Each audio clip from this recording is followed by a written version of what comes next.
My name is Marcus Williams. I'm 47 years old, and on March 23rd, 2019, I died for exactly 17 minutes. I was a hardcore atheist who mocked believers my entire life. What happened next changed everything I thought I knew about God, death, and eternity. This is my story. I grew up in Detroit's East Side projects where gunshots were more common than church bells. My world was concrete and broken glass, food stamps, and eviction notices. When I was 12 years old, I watched my mother waste away from cancer in a hospital bed that smelled like disinfectant and death. I prayed harder than any kid should ever have to pray. I begged God to save her, promised him I would be good, promised I would never curse again if he would just let her live. She died anyway. The cancer ate her alive while I sat there helpless, listening to her labored breathing turn into silence. My father couldn't handle the medical bills or the responsibility of raising 3 kids alone. One morning I woke up and he was gone. Just like that. Left us with my grandmother, who spent more time on her knees praying than she did standing up living. Every night I heard her through the thin walls crying out to Jesus to watch over us, to provide for us, to heal our broken family. But we stayed poor. We stayed hungry. We stayed broken.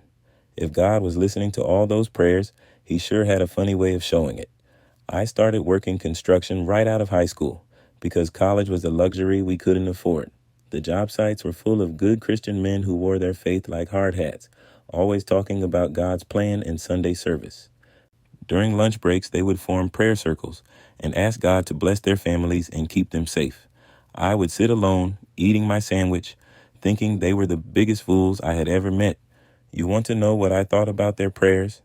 I thought they were talking to empty air. I thought they were grown men believing in Santa Claus. When they invited me to join their Bible studies, I would laugh and tell them I didn't need fairy tales to get through my day. When they said they would pray for me, I told them to save their breath. I became the office skeptic, the guy who had an answer for every scripture they quoted. When they talked about God's love, I pointed to starving children. When they mentioned miracles, I brought up science. When they spoke of faith, I preached logic. I made it my mission to challenge every believer I met because I genuinely thought I was helping them face reality. My anger grew like a tumor inside my chest. I was angry at God for not existing when I needed him most. I was angry at believers for being so naive. I was angry at myself for ever being stupid enough to pray in the first place. That anger turned into stress, and stress turned into high blood pressure, and high blood pressure turned into chest pains that I ignored because asking for help felt too much like praying. If there was a God, he either didn't care about people like me, or he wasn't powerful enough to do anything about our suffering. Either way, he wasn't worth my time. March 23rd, 2019, 3:47 in the afternoon. I remember the exact time because I was watching the news when it hit me like a freight train. The crushing pain started in my chest and spread down my left arm like fire. I couldn't breathe. I couldn't think. I could only feel this overwhelming pressure squeezing my heart like a giant fist. I managed to crawl to my phone and dial 911. My voice came out in gasps as I gave them my address. The pain was so intense I thought my chest was going to explode. I collapsed on my living room floor, staring up at the ceiling fan spinning slowly above me, thinking this was a really stupid way to die alone in a crummy apartment. The paramedics arrived within minutes, but those minutes felt like hours. I could hear them talking in medical terms I didn't understand, feel them lifting me onto the stretcher, see the concerned looks on their faces. One of them kept saying my name, trying to keep me conscious, but everything was getting fuzzy around the edges. In the ambulance, I heard one paramedic tell the other that my pulse was getting weaker. The machine they had me hooked up to started beeping faster and faster, then slower and slower. The last thing I remember hearing was one of them saying into his radio, "We're losing him." Then that horrible sound. That long, continuous beep that means your heart has stopped beating. Everything went black. But here is the thing that still confuses me to this day. I was still aware. I could still think. I knew I should be unconscious. I knew I should be nothing. But somehow I was still me. Just me without a body. I found myself floating above the ambulance, looking down at my own lifeless body on the stretcher. The paramedics were doing chest compressions, pushing drugs into my IV, trying everything they could to bring me back. I could see my face, gray and slack, completely empty. That was my body, but I was up here watching it all happen. The ambulance arrived at the hospital and I followed my body inside. floating through walls like they didn't exist. I watched the doctors and nurses rush around shouting orders, working frantically to restart my heart. I tried to tell them I was right there, tried to touch the doctor's shoulder, tried to scream that I was still alive, but my hand passed right through him. No one could see me. No one could hear me. I saw my sister Maria in the hallway, crying into her hands while a nurse tried to comfort her. She kept saying, "He can't die like this. He doesn't believe. He's not ready." I wanted to run to her, to tell her I was okay. But I couldn't make contact with anything in the physical world. Then I felt it, a pulling sensation, like an invisible rope was tied around my waist, dragging me away from the hospital. I tried to resist, tried to stay near my body, but the force was too strong. I was being pulled faster and faster away from the bright lights of the emergency room and into something that felt like falling through empty space. The last thing I saw was the monitor showing my flat line before everything became darkness. The darkness wasn't just the absence of light, it was the absence of everything good. It was cold beyond anything I had ever experienced, like being trapped inside a freezer that went down to the core of the earth. But the cold wasn't the worst part. The worst part was the sound. Whispers everywhere. Moaning, crying. The sound of people who had given up all hope. I could hear voices in the distance, some screaming, some just weeping quietly. The air itself seemed thick with despair, like trying to breathe underwater. Every breath I took filled my lungs with sadness and regret. I wasn't alone in this place. I could sense other souls around me, moving through the darkness like shadows. Some of them came close enough that I could make out their shapes, gray and hollow, their faces twisted with anguish. They looked at me with empty eyes that held no light, no joy, no peace. One of them approached me, a man who looked like he had been there for a very long time. His voice was raspy when he spoke, like someone who had been screaming until his throat was raw. He said, "You chose this path just like we did. You spent your whole life rejecting him, and now here you are." I tried to argue, tried to tell him this was all a mistake, that when you die you just stop existing. But deep down, I knew he was right. I had chosen this. Every time someone tried to tell me about God, I shut them down. Every time I felt that small voice in my heart trying to reach me, I silenced it with anger and logic. Another spirit drifted closer. This one, a woman whose eyes were filled with tears that never stopped falling. She said, "I spent 70 years telling people God was fake. I mocked believers, just like you did. I thought I was so smart, so enlightened. Now I know the truth, but it's too late for me." Ask yourself this question. Have you ever felt that emptiness inside, that hole that nothing seems to fill? That's what this place was.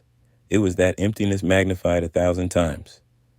It was every moment of loneliness I had ever felt, every bit of anger and bitterness I had carried, all rolled into one overwhelming experience of separation. I could feel their hopelessness seeping into me like poison. Their regret became my regret. Their despair became my despair.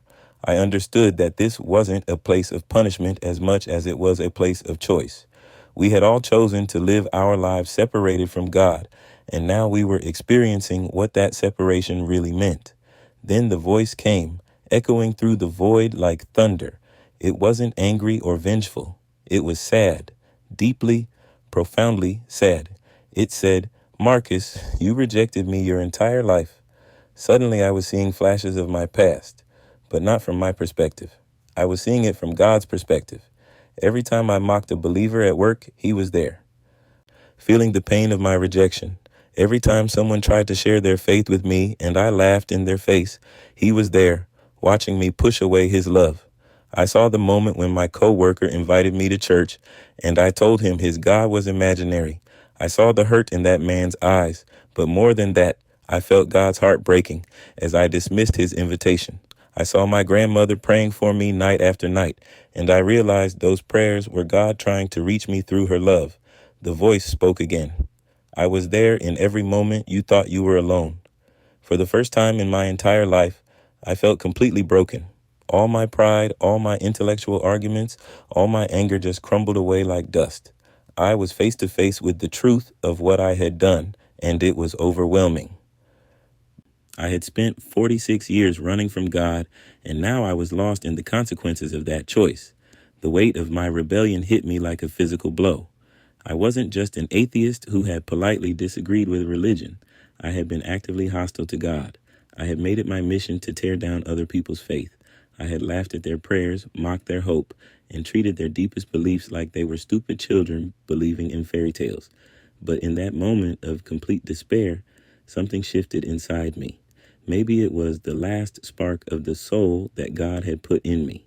Maybe it was my grandmother's prayers finally breaking through. All I know is that for the first time in my life, I cried out to God not in anger, but in genuine desperation. I said, God, if you're real, please help me. I was wrong about everything.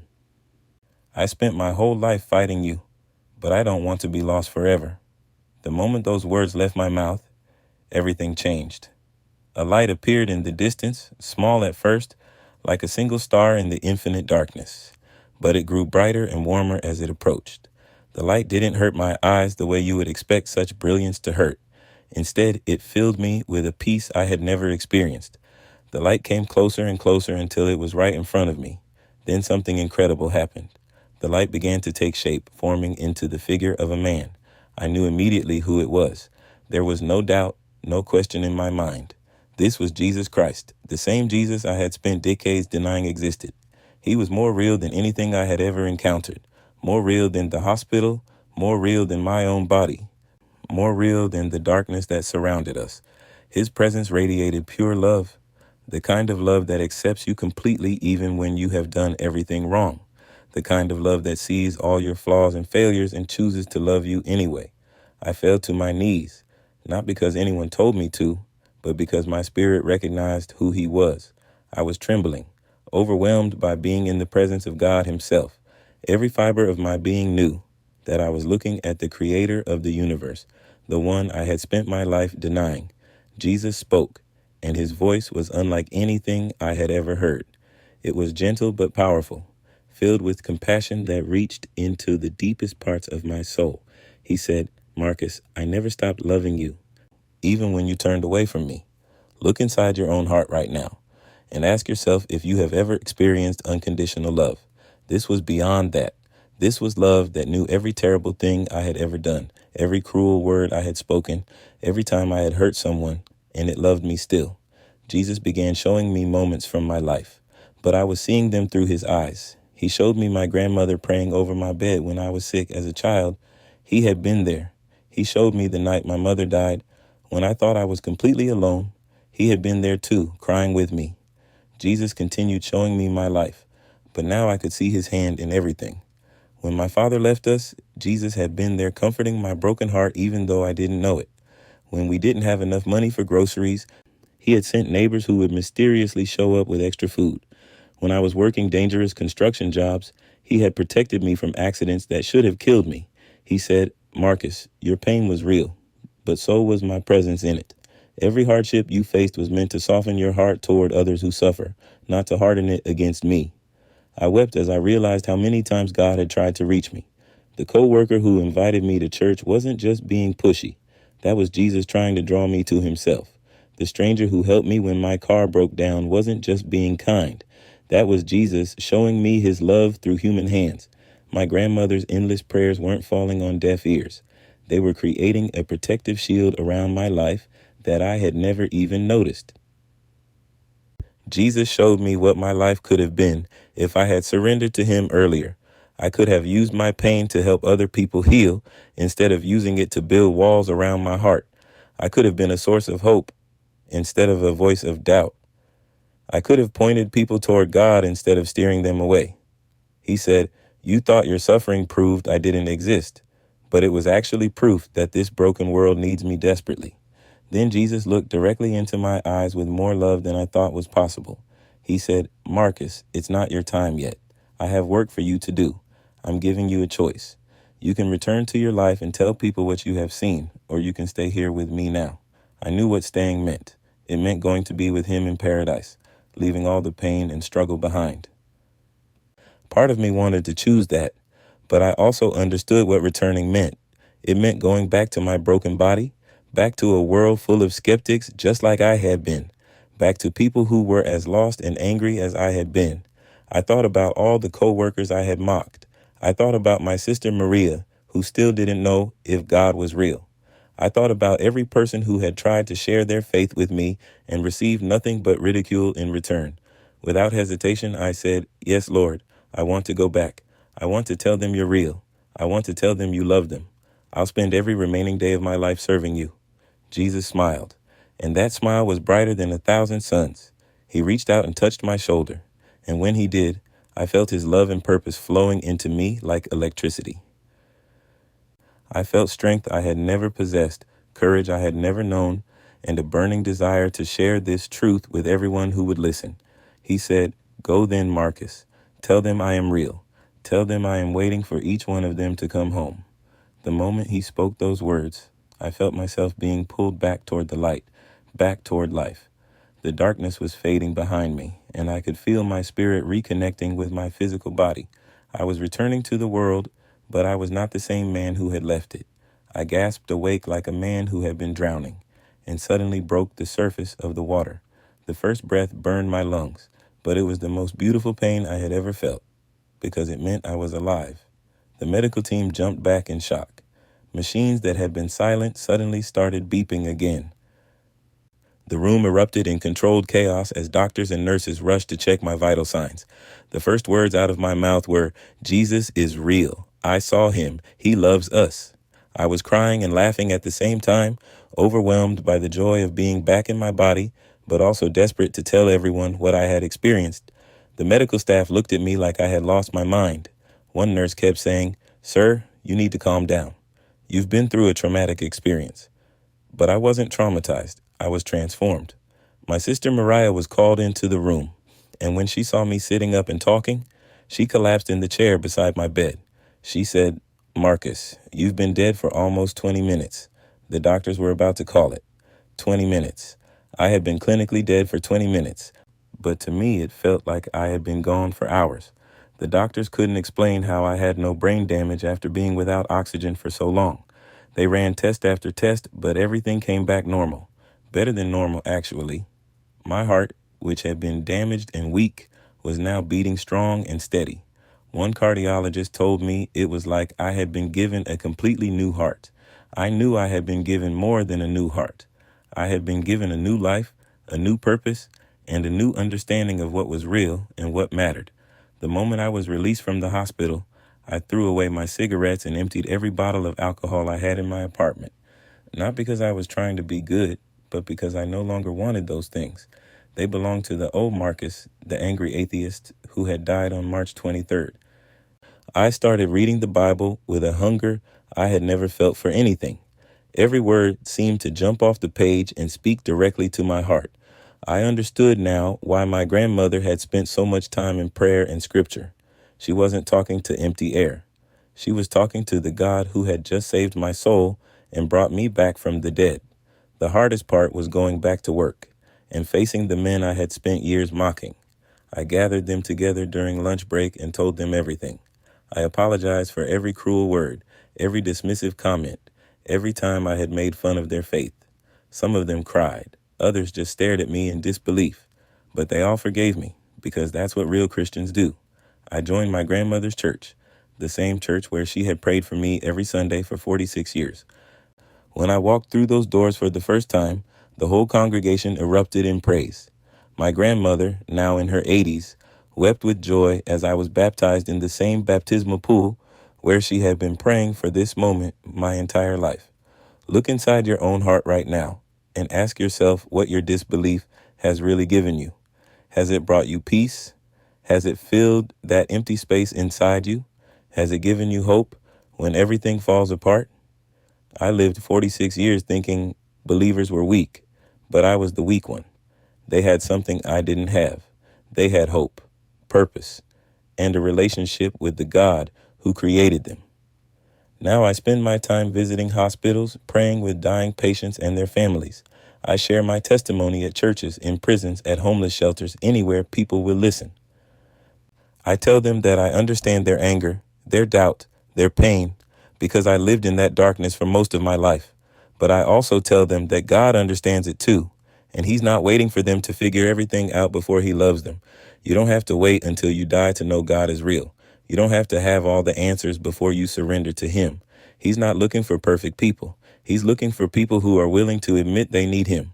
My name is Marcus Williams. I died on March 23rd, 2019, and Jesus brought me back to tell you this. He is real. He loves you more than you can imagine, and He's waiting for you to come home. Don't wait like I did. Don't spend your life running from the very thing your soul is searching for.